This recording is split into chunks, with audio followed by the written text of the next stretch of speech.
क्या आपसे भी आईटीआर फाइल करने की डेडलाइन मिस हो गई?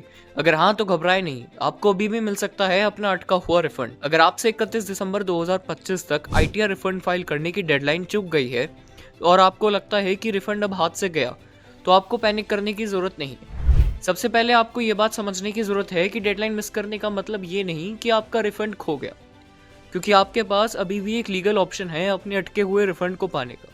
दरअसल income tax act section 119(2)(b के तहत आपको एक लीगल ऑप्शन मिलता है जिसका नाम है कॉन्डोनेशन ऑफ डिले।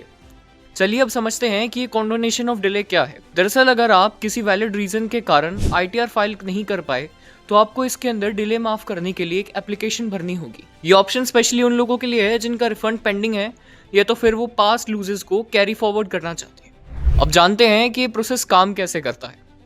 इसके लिए आपको इनकम टैक्स डिपार्टमेंट को एक एप्लीकेशन देनी होती है जिसमें डिले का प्रॉपर रीजन मेंशन हो, जैसे serious illness, out of country होना, टेक्निकल इशू या कोई एक्सीडेंट, जिसमें डिपार्टमेंट आपके रीजन को जांच करेगा और अगर वो जेन्युइन लगा तो ही डिले माफ हो सकता है। अब सवाल ये है कि एप्लीकेशन कहाँ और किसे देनी है। दरअसल एप्लीकेशन किसको सबमिट करना है ये सवाल डिपेंड करता है आपके रिफंड अमाउंट पर। 10 लाख तक का रिफंड अमाउंट तो कमिश्नर या प्रिंसिपल कमिश्नर, 10 से 50 लाख तक का अमाउंट तो चीफ कमिश्नर, 50 लाख से ज़्यादा तो डायरेक्टली CBTD यानी central board of direct taxes. Delay माफ़ी की रिक्वेस्ट असेसमेंट ईयर के 6 साल के अंदर ही करनी होगी।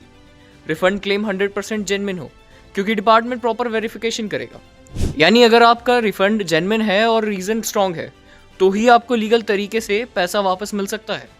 ऐसी ही लीगल खबरों के लिए हमारे चैनल को सब्सक्राइब करें और अगर वीडियो पसंद आए तो लाइक करना और कमेंट करना ना भूलें।